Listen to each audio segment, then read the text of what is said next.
بكم في فيديو جديد. معكم سلمى من قناة سلمى ريفيو. إلا كنتي أول مرة كتشوفني فأنا هنا كنهضر على كل ما يتعلق بعالم السينما، المسلسلات والمراجعات اللي غتخليك تختار شنو تتفرج فيه وانت مرتاح. هدفي في هاد القناة هو نقربكم من القصص اللي كنشوفوها، نحلوها ونخرجوا منها كاع دوك الأسرار المخبية. فمرحبا بيك في العائلة ديالنا. ما تنساش تشترك وتفعل الجرس حيت اللي جاي غيكون أقوى بزاف.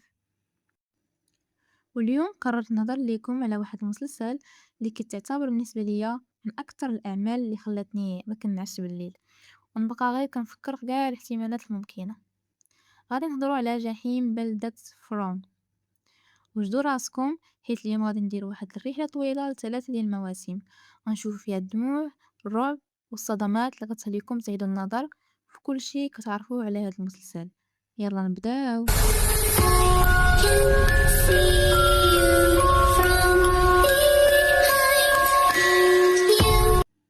تخيلوا معايا راسكم راكبين في طوموبيل مع عائلتكم وفجأة كتبان لكم شجرة طايحة في وسط الطريق والغربان كيطير من فوقها.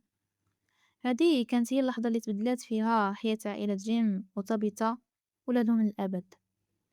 جيم هو الأب اللي كيحاول ديما يلقى تفسير منطقي، وطابيتا هي الأم اللي عندها قلب حنين ولكن كتولي قوية فاش كيتعلق الأمر بولادها.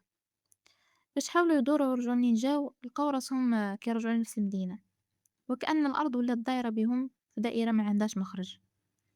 تما تلاقاو مع ناس آخرين اللي حتى هما طرا نفس المشكل، ولقاو راسهم محبوسين في واحد السجن طبيعي، والعدو الحقيقي ديالهم كيبان غير فاش كيطيح الليل.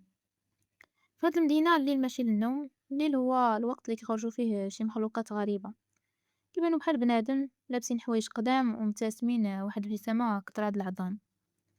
هاد الوحوش ما كيجريوش، كيمشيو ببطء حيت عارفين بلي الفريسة ديالهم ما عندها فين تهرب. الحاجة الوحيدة اللي كتحمي الناس هما واحد الأحجار غريبة كيسميهم طلاسم، خاصك ضروري تعلقهم في الباب وتشد السرجم مزيان، وإلا دخلوا عندك كينتهي الفيلم ديالك بطريقة بشعة. في وسط هاد الروينة كيبان لينا بايض الشريف والعمدة ديال المدينة، هو الرجل القوي اللي هاز الهم للكل وكيحاول يحافظ على النظام. كاين حتى فيكتور، داك الراجل الغامض واللي كيبان مسكون وأقدم ساكن في المدينة، كيرسم أحداث وقعت شحال هادي واللي كيبان بلي هو الوحيد اللي عارف بلي هادشي راه دورة زمنية كتعاود كل مرة. فاش بداو الناس كيولفوا على هاد العيشة المرة وصل واحد الكار عامر بناس جداد، وهادشي زاد من المشاكل حيت الماكلة مبقاتش كافية والتوتر طلع للسما. ولكن أهم حاجة وقعات في الموسم الثاني هي فاش بويض لقى راسو في واحد السجن تحت الأرض، تلاقى مع واحد الراجل كبير اللي نقل ليه عدوى في دمو على شكل ديدان، على شكل ديدان كتمشي تحت الجلد. هاد الديدان كانت هي السلاح اللي خلات بويض يقتل أول وحش. وهاد اللقطة عطات واحد الأمل كاذب للناس باللي راه يقدروا يحاربوا. في نفس الوقت بدات سابيتا كتشوف رؤى ديال الدراري صغار كيردوا كلمات غريبة، وبقات متابعاهم حتى لقات راسها في المنارة. وتما وقعت صدمة فاش دفع هاد الدري اللي لابس الأبيض وخرجات للعالم الحقيقي. لقات راسها في السبيطار وكلنا تما قلنا صافي راه القصة سالات.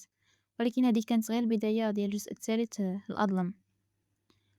في الموسم الثالث جاب لينا الرعب الحقيقي، البرد بدا والماكلة تقاضات والوحوش ولاو أذكياء أكتر، مبقاوش غير كيقتلو ولاو كيعذبوا الناس نفسيا باش يهرسوا ليهم الإرادة. أصعب لحظة هي فاش شدو تيانشين وقتلوها قدام عينين بويض، غير باش يبينوا ليه بلي هو ما كيسوى والو وما يقدر يحمي حد. تيانشين هي الأم ديال كيني مساعد بويض، هي مرا شينوية حنينة، كانت كتعتبر بحال الأم الثانية لكاع المدينة، وكانت هي اللي مكلفة بالكوزينة وكتوكل كلشي.